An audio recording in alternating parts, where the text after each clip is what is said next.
my name is Meg Cook, and welcome to my speech over fair trade. Today with me, I have my dad, my mom, and my sister Emma.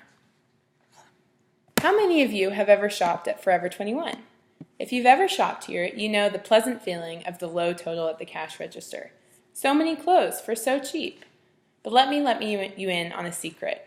That cheap price for you comes at a high price to somebody else. Robert Ross was once quoted in Business Insider saying nobody in the world is making a living if a retailer is selling a $10 pair of jeans. Forever 21 has notoriously employed underage child workers in sweatshop-like conditions, paying under minimum wage, and creating products in excessive amounts that not only damage the environment but also create filth.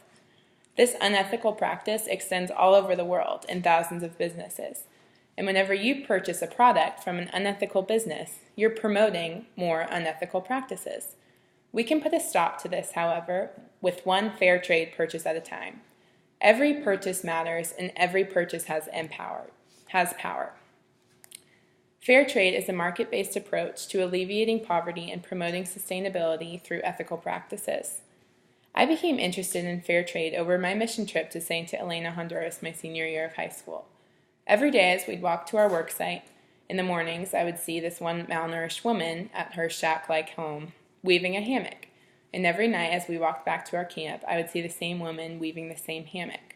So naturally, by the end of the week, I was curious to see how much this hammock would be sold for, because surely it must be sold at a high price given how hard she was working on it. But to my disbelief, the last day of our mission trip, when we finally got to go to the market, the hammock was only sold for $12.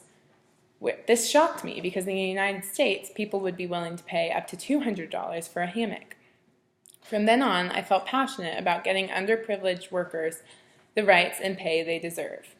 This is when I started researching fair trade. Fair trade makes each purchase matter.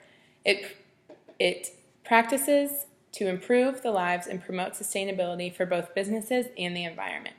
But some of you might be asking yourselves, what even is fair trade? And I'll tell you.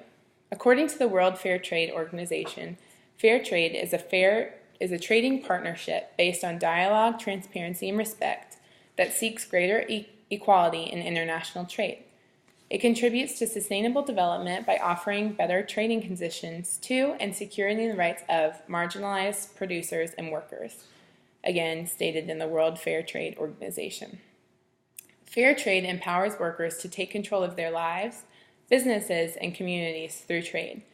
It also enables both businesses and consumers to fully understand the whole supply chain process because it tracks businesses from the producer all the way to the consumer. Fair trade standards protect workers' basic rights, including a safe working environment, the right to join a trade union, and they prohibit discrimination and forced child labor, according to Fair Trade and Sustainability. In order to be considered fair trade, a product must have a fair trade label on it, which doesn't come at an easy price. Companies must buy from certified farms and organizations and pay fair trade prices and premiums to the workers, as well as submit to a rigorous supply chain audits, Fair Trade USA. There are two main effects from sustainability offered through fair trade. The first is that this sustainability of fair trade improves lives. Fair trade exists as a wonderful alternative to aid.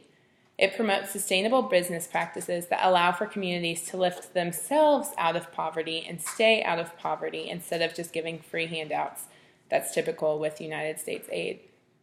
Fair trade has been shown to increase the standard of living for workers through the fair trade price minimum companies must oblige by. The price minimum allows for a safety net for workers to know their pay is consistent and less vulnerable to price volatility, according to the 10 principles of fair trade. With price stability comes food security, and with a steady income, workers are able to provide food for their families on a more consistent basis. This means that they also have more money to invest in more crops or more resources to improve their work. Therefore, fair trade not only improves the lives of the workers and farmers, but it also improves businesses and ultimately the consumer. Additionally, environmental protection is a key element of fair trade's view of sustainability. The standards of fair trade encourage farmers to switch to more environmentally friendly practices. According to fairtrade.org, this leads to good agricultural practices and environmentally sustainable production.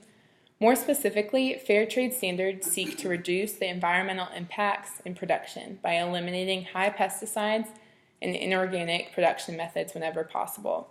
Fairtrade.org. Through fair trade business practices, businesses are reducing harmful greenhouse gases released into the environment. These environmental standards held by fair trade not only improve the environment and also the land that farmers work with, but they also encourage businesses to treat the earth with respect. In conclusion, fair trade may be expensive, but it is a market-based approach to alleviating poverty and promoting sustainability through ethical practices. All workers, businesses, and ultimately even consumers all benefit from the respected rights of workers and the care given to the environment. With every purchase, you either further help or further hurt individuals and the environment in which we live. Fair trade ensures that each purchase matters and each purchase empowers. Thank you. Here's my audience again. Thank you for watching.